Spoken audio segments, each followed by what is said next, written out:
one of the things that I'm doing right now with my marketing teams, and this is part of my revenue marketing function, is not just looking at pipeline, but conversion to close won bookings. Look at how much actually of that pipeline that was generated across any team is flushing out and rejecting. Like, how many times do those opportunities push? How do we actually help make things more efficient? Because one of the big changes is we're not getting more budget. We're not getting more marketing budget to drive more programs.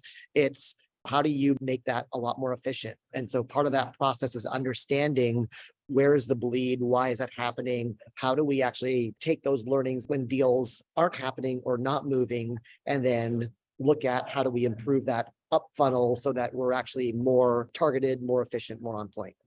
I think it really starts with being quite ruthless about what are those core marketing motions, programs, and priorities that actually map to the company strategies and goals, right? Because there are things marketing does that drives direct impact versus indirect versus short and long term.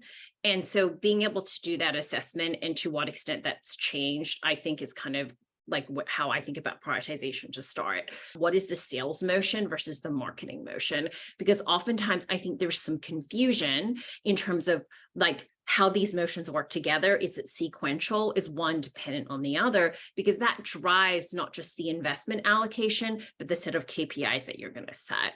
Where we're really looking at AI is actually on our customer support. How do we augment our existing support team with AI so we can help people not just get support after they've purchased something if there's a problem, but figure out what they want in the first place, right? So how do we lace the entire journey with AI support? In our case, they're making a book, so they have a lot of little decisions to make, like what kind of cover, what kind of paper. They have like a lot of micro decisions to make to get to the point where they're even making a book.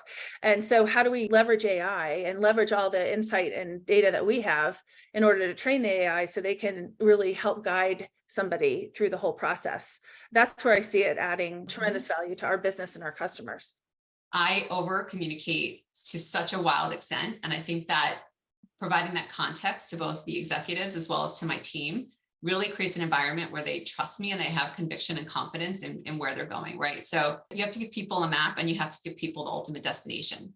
And if you don't do that, then all you're doing is you're giving them turn-by-turn directions, and it makes people not really understand what the ultimate direction is. And it gets people really stressed and frustrated because they're lost, right? They don't know where they're going. And so that's the first thing I did within the first 30 days is I created a really robust, overview and plan for my CEO, for the rest of the executive team of like, hey, this is where I see opportunities. This is where I see the challenges. This is where I'm going. This is why I'm doing it. And I was super transparent with my team around that as well. And I've changed pretty much everything in terms of our strategy and our execution. And I haven't had a single issue because people understand why and they get why I'm doing it and they agree. And if they disagree, which of course they do, then I make it really clear that I want them to disagree. And I create that environment of openness and transparency. So people feel like even if I ultimately decide something different, they are heard and I give them a reason why. You get to the point of data, it's to help you make a more confident decision. Like that is the point of data. And you can have opinions and data is better than opinions. And in many cases, especially for us in marketing, is that insights can actually beat the data because that's actually seeing past the data. But if data you have isn't relevant, it doesn't mean that all data is bad. It just means that the data you have, so you have to go get more. Like there's so many good ways to go get data that we've never had before.